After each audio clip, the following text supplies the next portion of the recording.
Muy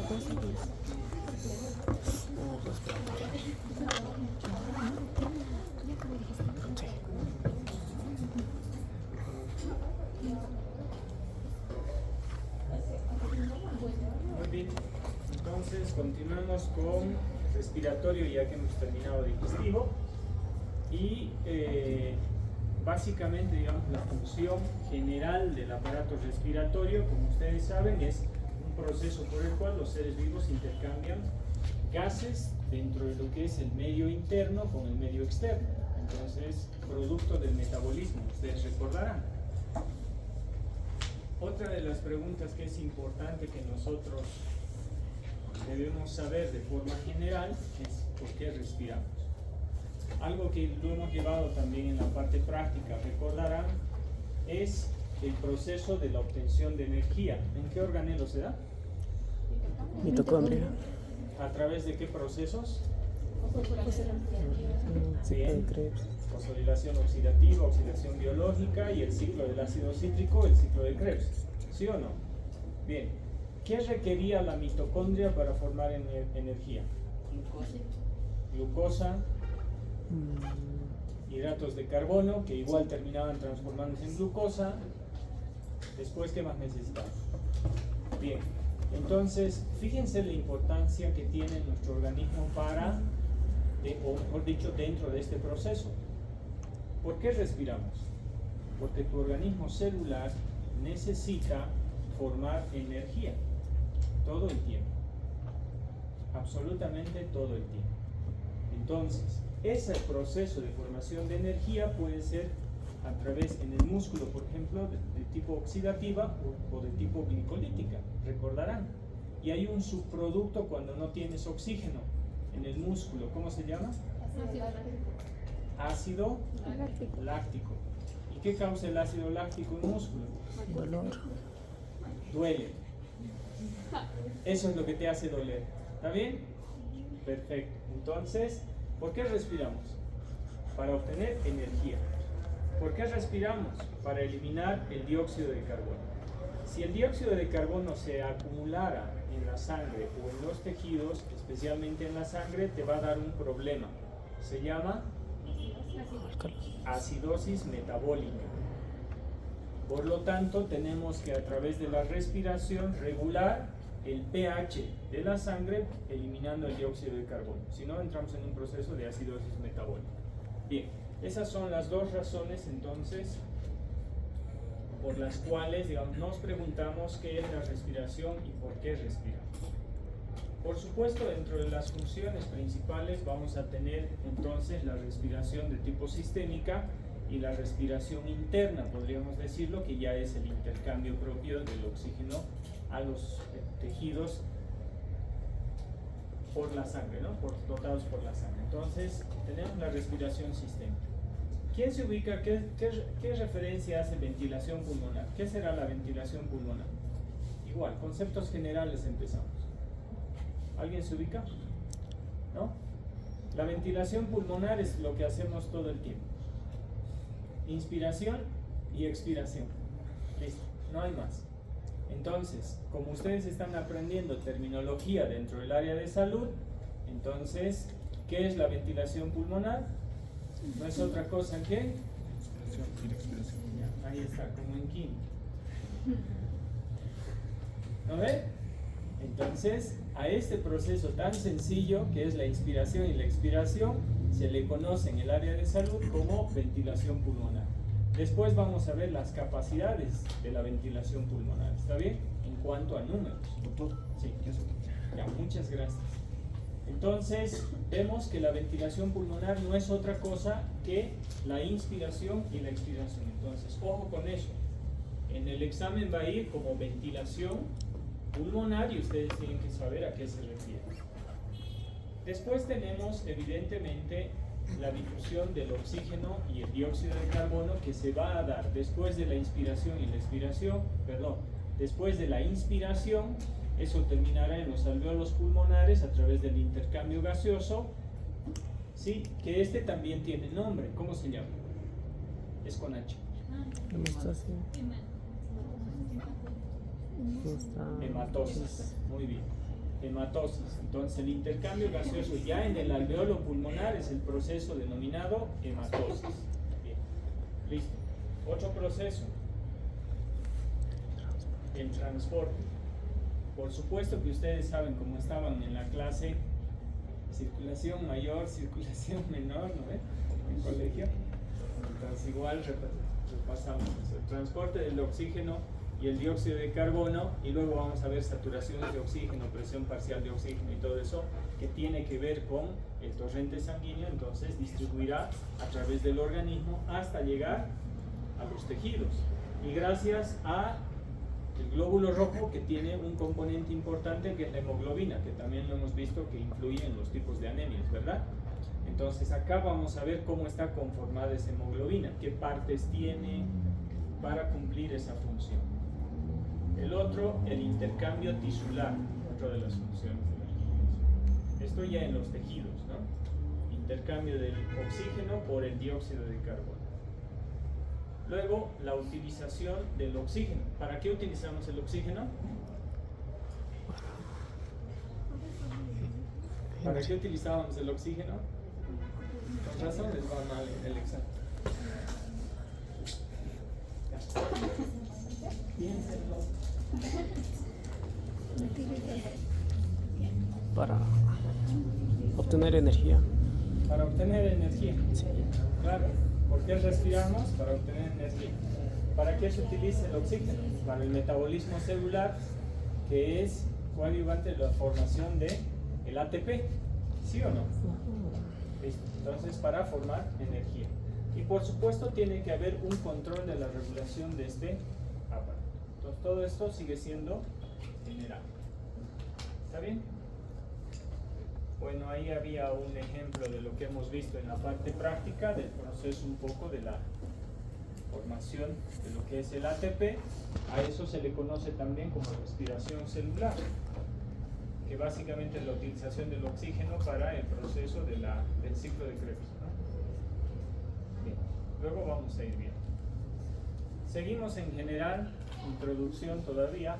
Las vías respiratorias entonces pueden ser divididas en dos: la vía superior y la vía inferior, se la llama así. ¿Está bien? Así la van a encontrar en algunos textos descritas. La vía superior evidentemente está formada por las fosas nasales, la faringe, la laringe, y termina en el cartílago cricoides, por si acaso. El cartílago cricoides es el límite superior y comienza el inferior a partir de la tráquea, los bronquios, los bronquiolos y los alveolos pulmonares. Entonces, si dividimos en dos, todo esto es la parte superior y la parte inferior estará a partir del cartílago cricoides para abajo, que es lo que se continúa con la porción de la tráquea. ¿Está bien? Estos también son denominados conductos respiratorios, ¿no?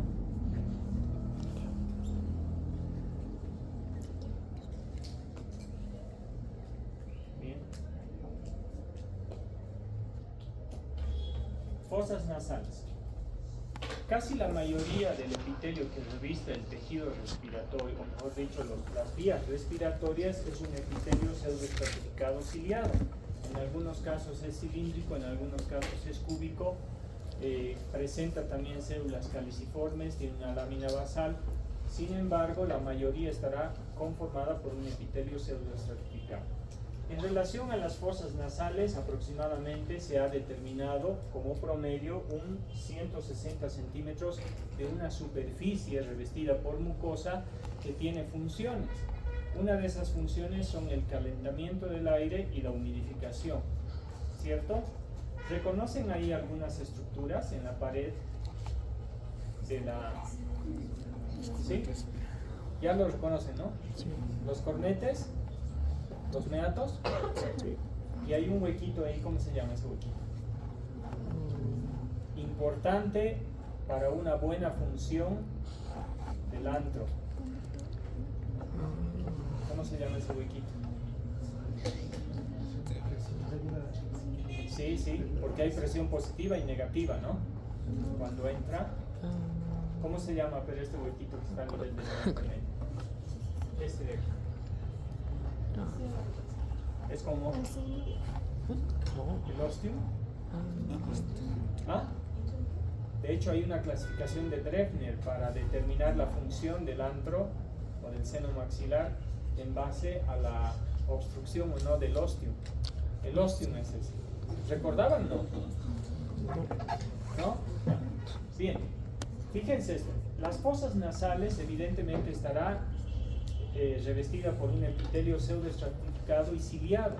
Por lo tanto, no solamente tiene que calentar y humidificar el aire, sino también tiene que purificar. O sea, ciertas partículas quedarán atrapadas ahí, de hecho pueden estimular a que nosotros podamos estornudar. El estornudo no es otra cosa que una reacción refleja que nosotros tenemos ante un alergeno especialmente, con lo cual nuestro organismo quiere expulsar algo que no debería entrar dentro de nuestro organismo. Entonces este epitelio es bien importante a ese nivel. Pero yo lo quiero relacionar con un área donde ustedes van a trabajar bastante, ¿sí? En relación una de las cavidades en realidad, ¿no? Los senos paranasales. Ustedes saben que tenemos los senos frontales, los senos esfenoidales, los etmoidomaxilares, tenemos el seno esfenoidal ahí, y tenemos el seno maxilar. ¿Cómo se llama la membrana que reviste el seno maxilar?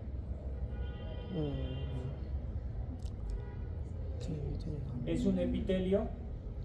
Han llevado esto en histología, estoy seguro. Pseudoestratificado, Epitelio pseudoestratificado, cilíndrico, cúbico, plano.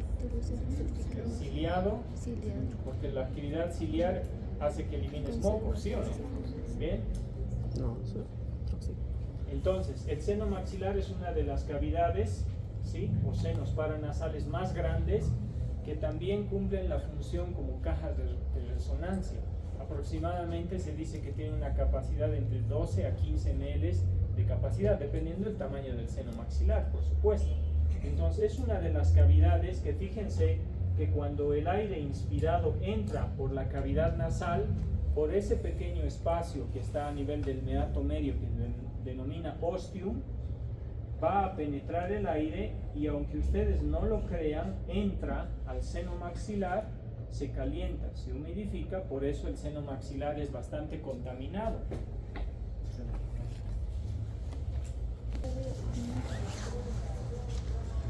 Lo mismo, ¿no? Es un área donde ustedes van a trabajar, es un área donde ustedes tienen que tener mucho cuidado porque tenemos las piezas dentales centrales, que por procesos periradiculares puede haber una comunicación. Sepan que el seno maxilar es contaminado, siempre, ¿sí? Sin embargo, en los casos de sinusitis, obviamente puede haber acumulación de líquido, o puede haber pólipos nasales, o puede haber pólipos a nivel del seno maxilar. Entonces es un área donde ustedes van a trabajar mucho y en cirugía van a llevar un poco más con más detalle de pronto. Pero fíjense esto, el epitelio ciliado hace de que esta cavidad o el moco sea expulsado. Por ejemplo, ¿qué hábito podría paralizar la actividad de los cilios? Fumar. El cigarrillo es el que paraliza la actividad ciliar. Por eso es de que puede haber atrapamiento de moco en cualquier parte de las vías respiratorias. Y aparte que el tabaquismo o el cigarrillo lo que va a causar en aquellos pacientes que fuman mucho es un engrosamiento de la membrana basal de los vasos sanguíneos, y por lo tanto también la irrigación para las heridas y todo eso está totalmente disminuido. Bueno, el punto es el siguiente, fíjense esto. Cuando el seno maxilar se pueda llenar de líquido, a lo que denominamos sinusitis, la permeabilidad del ostium va a ser clave para que esto pueda ir saliendo a ese nivel y pueda ser expulsado. ¿Está bien? Entonces, sepan que todas las áreas paranasales a este nivel, especialmente el seno maxilar, sirven para que el aire entre, se humidifique, se caliente y además se purifique, de cierto modo. Entonces esa es la principal función. Posteriormente tenemos la faringe. Ustedes saben que este es un conducto que tiene 3 porciones. Hacia la parte superior tendrá la rinofaringe, ¿sí? Que es por donde cuando respiramos por la nariz, evidentemente el aire entra por ese sector, y por la orofaringe, la parte posterior de la cavidad oral, que también tenemos pacientes que son respiradores bucales. Se van a dar cuenta que ese es un problema que se debe tratar de corregir. los respiradores bucales generalmente tienen la boca abierta. Hay un término que se maneja mucho en la clínica que es incompetencia labial, que quiere decir están con los labios separados siempre, no están cerrados, ¿sí? Están abiertos los labios y están respirando por la boca, ¿sí? Eso puede ser por varias razones. Puede ser que las vías aéreas estén alteradas. Puede haber pólipos nasales, puede haber hipertrofia de cornetes, puede haber desviación de tabiques que dificulte la respiración. Por lo tanto, el paciente a veces se vuelve respirador bucal. Entonces, por ambas vías nosotros podemos respirar. Y de hecho, para trabajar con anestesia general, cuando ustedes trabajen alguna vez o vean que van a trabajar, particularmente yo trabajo con anestesia general en algunos casos para hacer cirugías, entonces el especialista viene y dependiendo de lo que voy a necesitar, él me hace una intubación nasotraqueal u orotraqueal. Eso también es muy complicado porque hay que saber hacerlo, ¿sí? Especialmente con la siguiente porción que vamos a ver, que es la laringe, donde se encuentran las cuerdas bucales que generalmente les pueden dañar. Bien, decíamos, respiramos por las fosas nasales o respiramos por la boca. El segmento común que tenemos en la parte posterior será entonces la faringe en relación a la rinofaringe y la orofaringe. Y hacia la parte inferior tenemos acá la laringofaringe. ¿Qué teníamos acá por detrás? El esófago. Por lo tanto, esto es cruzado, ¿verdad? Esta parte de acá en celeste, ¿cómo se denomina? La que baja, ¿no? Bien. Perfecto. Entonces, la faringe es parte del tubo respiratorio, ¿sí? Que como menciona acá, dependiendo del biotipo, tendrá unos 13 centímetros aproximadamente de largo, segmento común con esas tres áreas. Nada más. La laringe, este sector es un área especializada muy cartilaginosa porque tiene bastantes cartílagos. De hecho, la epiglotis es una de ellas, ¿no? Luego tenemos el cartílago cricoides, recordarán, y el cartílago tiroides, que es en los varones lo que más sobresale, que se conoce como la manzana de Adán, recordarán, ¿sí?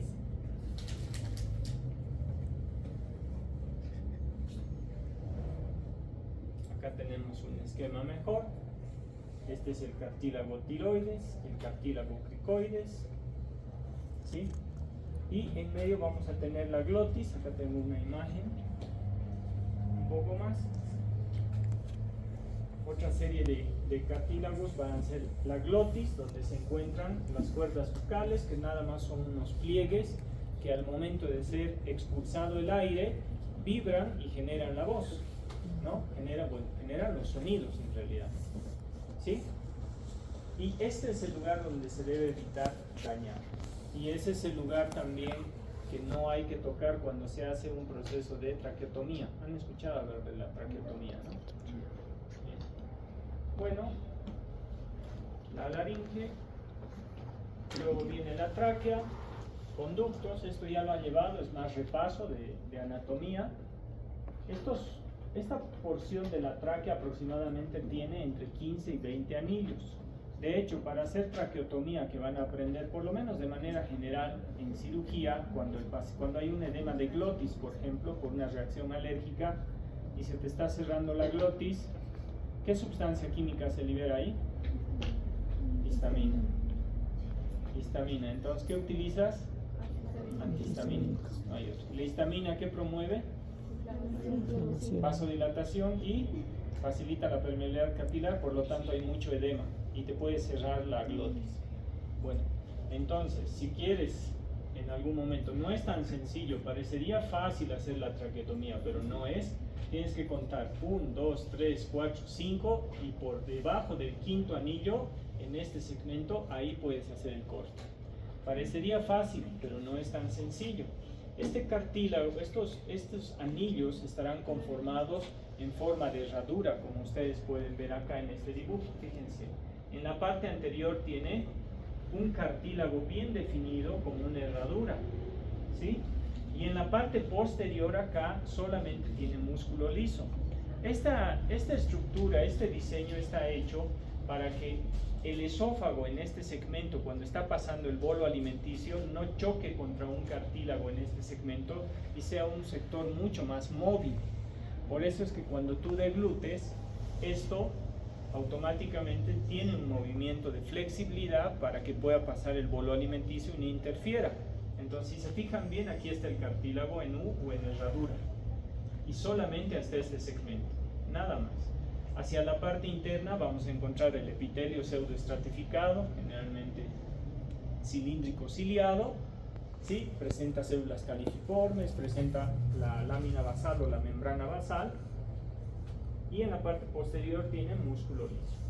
Características, nada, este es un conducto común de las vías respiratorias, y hacia la parte inferior se va a dividir en los dos troncos principales, que serían los bronquios, y dependiendo los pulmones que van a ser izquierdo o derecho, bueno, este era el esquema de un corte transversal de la tráquea, epitelio pseudoestratificado ciliado, células calciformes, lámina propia, hay tejido linfoide, hay glándulas seromucosas.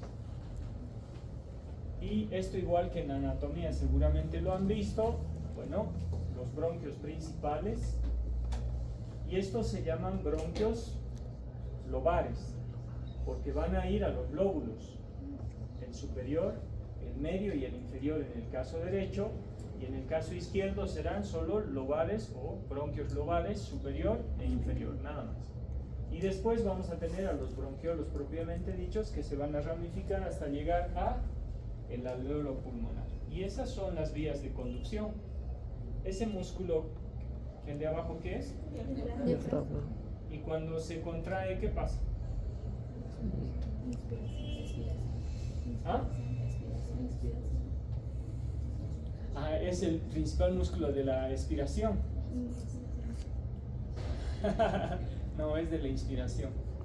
Porque en este caso, ¿estás relajado o está contraído? Estás relajado.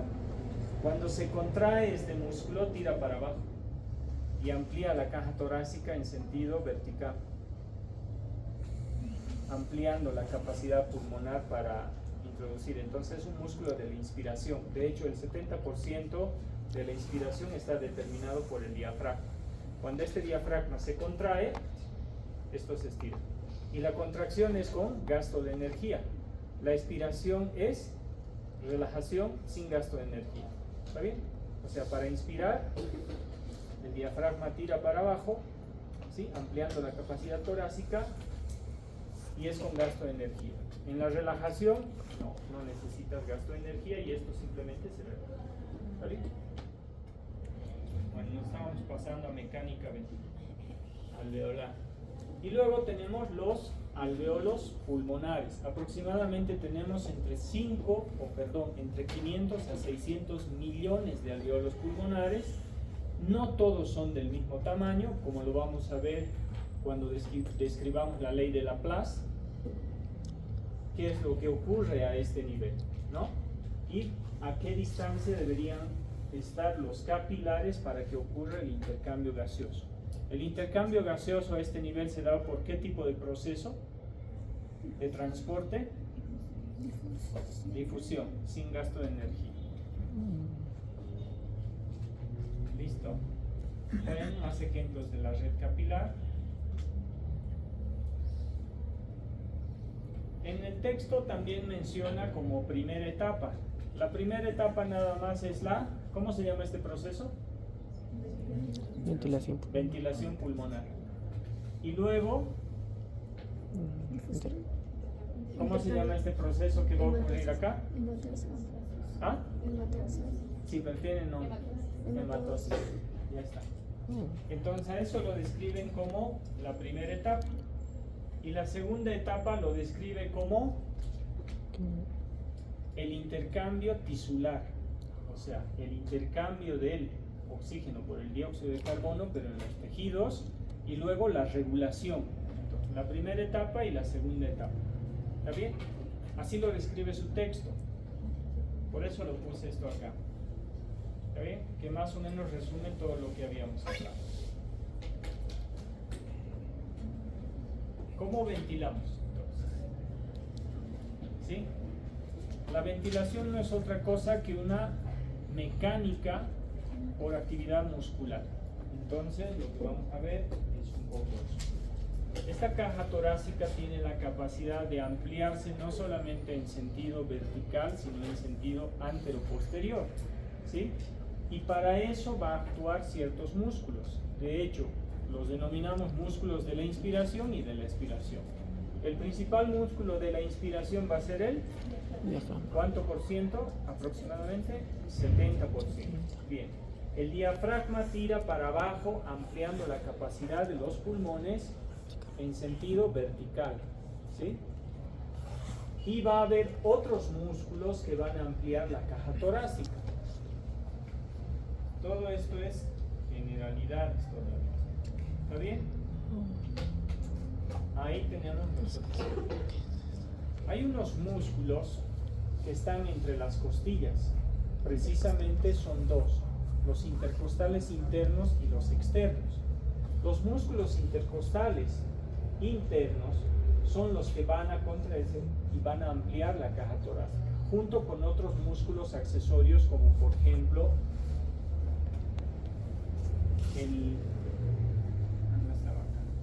¿recuerdan qué músculo viene y se ancla acá?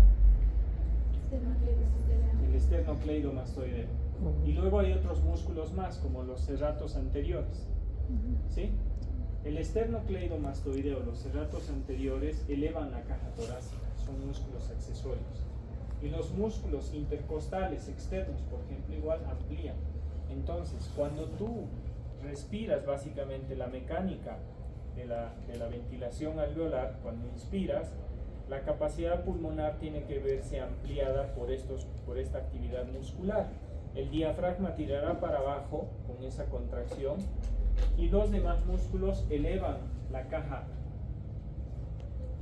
torácica junto con el esternocleidomastoideo, el esternón, todos estos se elevan y se amplía esta caja torácica. Entonces, los músculos de la inspiración serán el diafragma, el esternocleidomastoideo, los serratos anteriores y los intercostales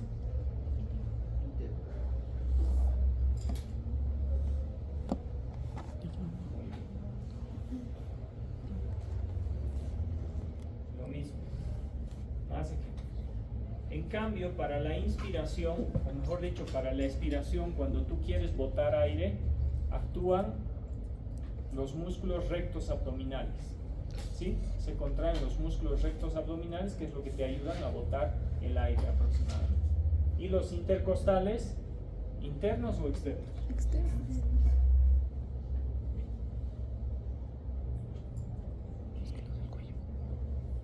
¿Sí? Entonces van a corregir eso, ¿no? Los músculos del cuello, los intercostales internos, los rectos abdominales, músculos de la inspiración, expiración. Van a ir viendo eso. Van a revisar. ¿Han jugado con las losetas de vidrio? Cuando están húmedas y las aproximan entre sí. ¿Alguna vez les ha pasado? Sí, a mí sí. Las losetas de vidrio, cuando están húmedas y se juntan dos láminas, tú levantas la lámina superior y se levantan ambas, ¿sí o no? ¿Qué se genera en medio de esas dos? Una presión. Es parecida a esta presión pleural. Los pulmones tienen una cubierta que se llama la pleura. Esta pleura estará unida a los tejidos o al tejido conectivo circundante, que a su vez estará adherido a la estructura muscular en relación a la caja torácica.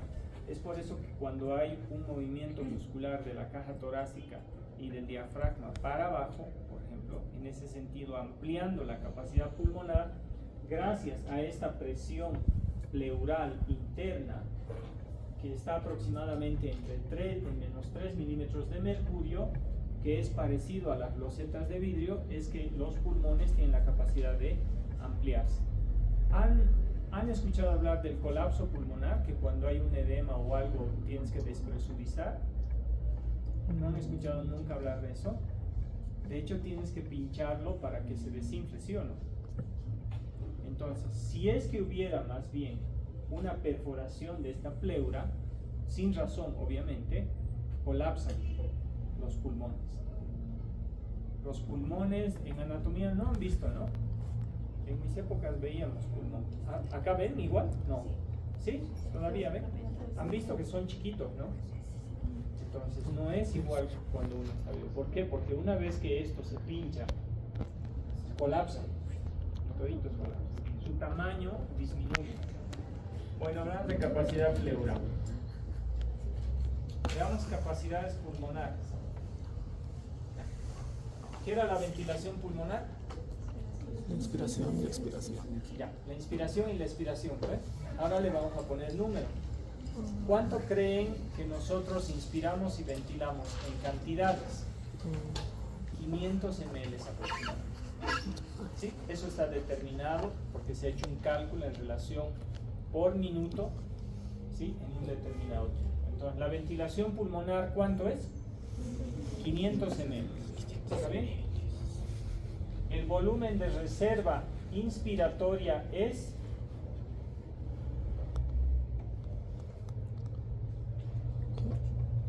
quiere decir la capacidad. Nosotros respiramos 500 ml en cada respiración normal. ¿Está bien? Pero ustedes cuando están enamorados pueden introducir más aire, ¿no? ¿Cómo se llaman? Los suspiros. ¿Sí o no? ¿Bien? Les doy una mala noticia. ¿Sí? Los suspiros no es porque estás enamorado. Es cuando tu saturación de oxígeno baja, tu cuerpo necesita más oxígeno. Y cuando necesita más oxígeno, tienes que introducir más aire de lo que normalmente. Así que, si coincide o no, ya es otra cosa. Bueno, el punto es el siguiente. Tú puedes respirar normalmente 500 ml y a eso se denomina ventilación pulmonar. Pero la capacidad inspiratoria para introducir más aire de esa capacidad es 3000 ml aproximadamente. ¿Está bien? O sea, podemos introducir más aire de lo que normalmente estamos. ¿Está bien? Nos podemos introducir más aire. A eso se conoce como reserva inspiratoria. ¿Por qué? Es como una reserva donde dice, tú puedes introducir más aire de lo que normalmente introduces. ¿Está bien? Entonces puedes introducir. Listo. Luego tenemos la reserva de expiratoria. La reserva expiratoria es evidentemente lo contrario. O sea, que cuando tú expulsas 500 ml, tú puedes expulsar aún más de eso. ¿Sí o no? Aproximadamente son 1100 ml. De hecho, los varones, bueno, no sé cuándo estaban, pero en mis tiempos, voy a empezar como viejito, ¿no? En mis tiempos, los varones, no sé por qué razón, siempre somos más cavernícolas, ¿no? Entonces, es nuestra naturaleza, ¿no? Así nos tienen que comprender. Bien, entonces nosotros jugamos a dar un golpe acá. ¿Cómo se llama? Ella sí jugaba. No, eso es un corto, ¿no? Es un corto. De hecho, jugábamos y nos poníamos y luego te daban un golpe acá, justo debajo del diafragma. Te daban un golpe. Y te decían, te sacaban el aire, ¿sí o no? ¿Sí? Entonces, esa es la reserva respiratoria. Aproximadamente la cantidad de aire que tú puedes sacar. Porque cuando te dan un golpe acá, ¿qué te hacen hacer? Te sacan, ¿sí o no? Y luego te quedas ahí adolorido. Bueno, los varones que antes jugaban a veces a eso. Entonces, la capacidad de reserva respiratoria aproximadamente oscila entre 1100 y 1200. Su texto menciona 1100. Y el volumen residual, ¿sí?, es de 1200 ml. ¿Está bien? Entonces, aclaramos esto. Ventilación pulmonar era 500 ml. El volumen de reserva inspiratoria 3000. más o menos 3000 ml. La reserva expiratoria, que puedes sacar más aire, 1100 ml. 1100 aproximadamente. Y la residual, 1200. 1200. La residual es la cantidad de aire que queda dentro ¿sí? Que queda dentro, porque no puede quedarse vacío, ¿verdad? Entonces se queda con una presión.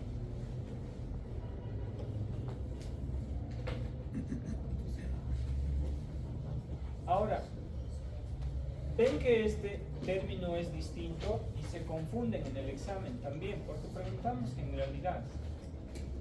Vean, dice ventilación pulmonar, ¿no ve? Y ojo, es volumen, todas las nueve de acá son volumen, ventilación pulmonar, de reserva expiratoria y volumen residual. Pero aquí hay un volumen de ventilación alveolar. ¿Qué es la ventilación alveolar? No es otra cosa que la, con H, Hemostasis. que la hematosis. Hemostasis. ¿Cuánto creen? Ya hemos hablado de 500 ml, 3000, 1100, 1200 ml. ¿Cuánto creen que será el volumen de ventilación alveolar? O sea, ¿cuánto de oxígeno se cambia por dióxido de carbono aproximadamente? 350 ml. Y ahí está la confusión, porque cuando yo pregunto ventilación pulmonar, ¿cuánto es? 500. Pero si pregunto ventilación alveolar, es 350. ¿Y dónde quedó los 150 restantes? Porque entra 500, ¿sí o no? Y sale 500, aproximado, ¿no? Es un ejemplo. Pero solo 350 aproximadamente igual es el intercambio gaseoso, denominado ventilación alveolar, denominado hematosis, denominado intercambio gaseoso de dióxido de carbono por oxígeno. ¿Cuánto es? 350. 350. ¿Y los otros 150 dónde se han perdido? En un lugar que se llama espacio muerto. ¿Y qué es el espacio muerto? Las vías de conducción, nada más. ¿Por qué? Porque en la tráquea, en los bronquios globales y en los bronquiolos queda aire, en los mismos pulmones queda. Entonces ahí es donde se pierde esos 150 ml aproximadamente. ¿Está bien? ¿Cuánto es la frecuencia respiratoria? ¿Saben? Eso es un signo vital, ¿no? 18. Que van a llevar al año. ¿Cuáles eran los signos vitales? Van a quedar mal al año ustedes. ¿Cuáles eran los signos vitales? Lo más importante era presión arterial, pulso, frecuencia cardíaca, frecuencia respiratoria, temperatura. ¿Qué más es? Ya, hasta ahí está bien. ¿Y la frecuencia respiratoria cuánto será en un minuto? Porque eso es lo que les van a hacer igual. Por lo menos tienes que saber, son signos vitales. Que esté ventilando bien, ¿verdad? Tu paciente, antes de que lo atiendas. ¿Cuánto es? ¿18? Sí. ¿19? 18. ¿20? ¿21? Por minuto. ¿Cuántas respiraciones realiza en un minuto? Ahorita les voy a poner a contar. 18. ¿18? ¿Has contado? A ver, saquen su frecuencia respiratoria. Para que ocurra entonces ya la hematosis, para que ocurra la ventilación alveolar, para que ocurra ese intercambio gaseoso entre el dióxido de carbono y oxígeno, entonces vamos a necesitar conocer las presiones dentro del alveolo. Y en el alveolo vamos a tener que reconocer ciertas características para entender ese proceso, como por ejemplo las células que las componen. Las células que las componen pueden ser denominadas neumocitos tipo 1 o neumocitos tipo 2. En algunos textos los encuentran con otros nombres, ¿sí? Pero para mí generalmente yo manejo el neumocito tipo 1 y el tipo 2. ¿Cuál es el más común? ¿Sí? El tipo 1 es el que reviste toda la cavidad alveolar y el tipo 2 es el menos, el más poco podríamos decir, ¿sí? Hay menor cantidad. Pero el neumocito 2 tiene una función importante que igual más adelante vamos a ver. ¿Han escuchado hablar del surfactante? Ah, sí, ¿no? En patología, ¿no? ¿No? ¿En patología no lleva? No. O recién van a llevar. El surfactante, que es una sustancia que regula la tensión superficial. Bueno, bien, después vamos a ver. El neumocito tipo 2 es el que regula eso. Y luego teníamos este macrófago, que pertenece a qué sistema? Tanto al Fagocito como reductor. al sistema monocítico, fagocítico mononuclear, que antes se llamaba sistema retículo endotelial o sistema macrofágico monocítico macrofágico.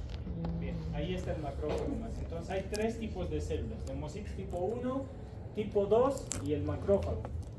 Y la distancia entre un alveolo pulmonar y el capilar, que igual vamos a ver según la ley de Laplace cómo tiene que ser, la distancia no debe superar aproximadamente entre 0,2, 0,1, 0,3 micras aproximadamente, con una media de 0,2. ¿Está bien? Bueno, en la próxima clase vamos a hablar de esto. Hoy día no. ¿Está bien? ¿Qué es lo que pasa con todo esto? ¿Sí? Cada alveolo pulmonar tiene líquido, una cubierta de líquido, y aquí se mide lo que es la tensión superficial para que luego entendamos el intercambio de la cubierta. ¿Está bien?